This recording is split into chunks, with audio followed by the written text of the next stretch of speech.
दाखिल किया है, कहेंगे क्या, कितना लोकसभा चुनाव के लिए उम्मीदवार बनाकर इंडिया गठबंधन ने हमें भेजा है और जाहिर सी बात है, जब लोकसभा चुनाव लड़ना है तो इसकी पहली प्रक्रिया का हिस्सा है कि हम नामांकन पत्र दाखिल करें।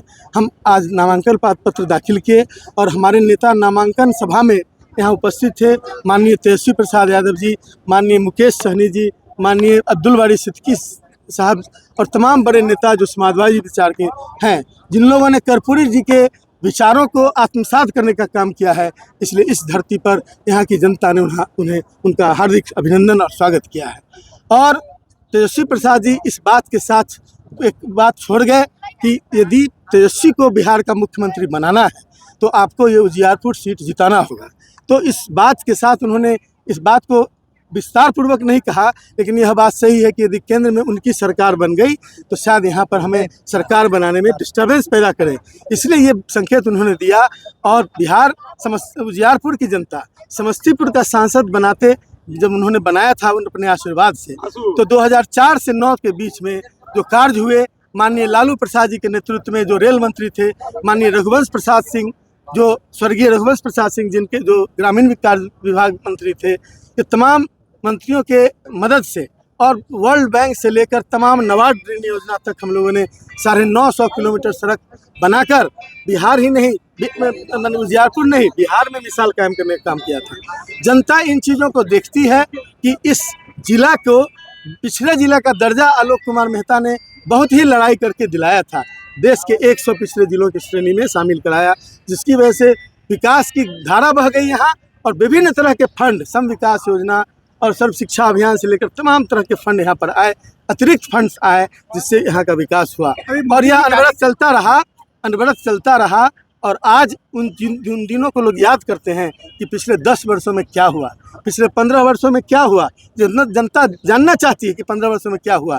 क्या आलोक कुमार मेहता के द्वारा लाया गया सड़क का जो सड़कें थी उसी का उद्घाटन शिलान्यास होता रहा, या फिर जो सड़कें 15 वर्ष तक कोई मेंटेनेंस खर्च केंद्र सरकार ने नहीं दिया, जो DRM चौक से सातनपुर होते हुए और उजियारपुर, सरारंजन और मुरवा और ताजपुर, देश बिहार के 6 सबसे बड़ी सड़कों में एक सड़क, इस पर सरकार ने बिल्कुल ध्यान नहीं दिया। पिछली बार जब हम मंत्री बने तो हम लोगों ने उस पर पूरी ताकत लगाई, अब उसको हमने सैंक्शन कराया और अब उसका निर्माण कार्य शुरू है। तो इस तरह की चीज़ें लंबित है।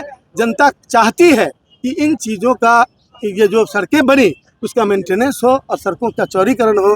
हम उनकी इस भावना से अवगत हैं और आगे आने वाले दिन में उनकी अपेक्षाओं पर हम खरा उतरने का काम करेंगे। मोदी की गारंटी के साथ नित्यानंद राय आपके सामने खड़े हैं, उनको कहाँ देख रहे हैं? झूठी गारंटी का कोई आधार नहीं होता है। मोदी जी की गारंटी थी कि 15 लाख रुपया जनता के खाते में जाएगा।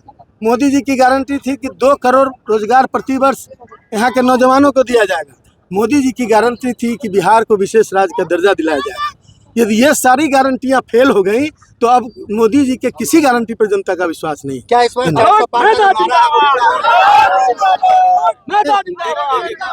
ये सब खोखले नारे हैं। ये एक मनोवैज्ञानिक दबाव डालने के लिए जनता पर इस तरह के नारे दिए जाते हैं।